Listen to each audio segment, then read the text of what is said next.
Good morning, everyone. If we've been following the readings of the Mass this week, you would have seen the first readings are being taken from the book of Jonah. It's a very short book. You read it, it's a couple of chapters, and you get through it quite quickly. But it's a didactic. In other words, it's a teaching story, didactical as they call it, which is there to give us a message. Effectively, Jonah was called upon to go and prophesy to the people of Nineveh. To say to them that they had been misbehaving and that God was going to send his vengeance on them and destroy them all. Now, Jonah, remember, was Jewish. The people of Nineveh weren't. And so, therefore, he was not very happy about that idea. He knew that he would not be well received and his message would not be a popular one.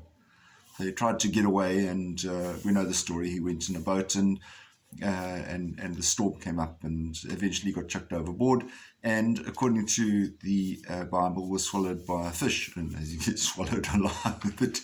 Wow. And of course the question then is, how did Jonah survive for 3 days in the belly of a fish? It doesn't say it's necessarily a whale, a sea creature, some of the texts would say. But once again, just remember that it is a story with a message, and there's a lot of symbolic numbers in there as well. He was in the belly of the fish for 3 days. Then he went to Nineveh, where it took 3 days for him to cross the city. That's how big it was.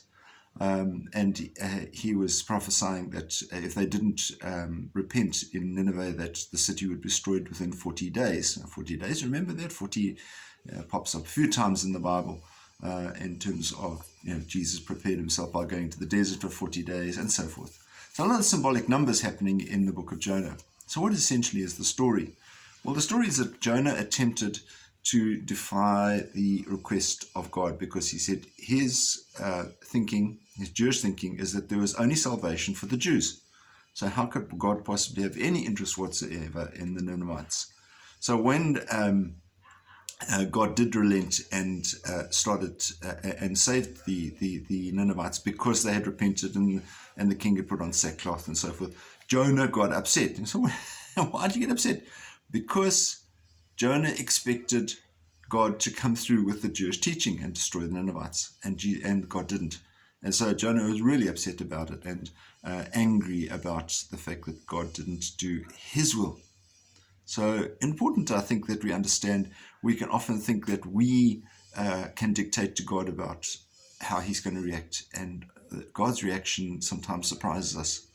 We put ourselves in the hands of God, and we wait with much anticipation and sometimes with surprise to see how God is going to answer us. Have a wonderful day, and you keep safe. Bye-bye.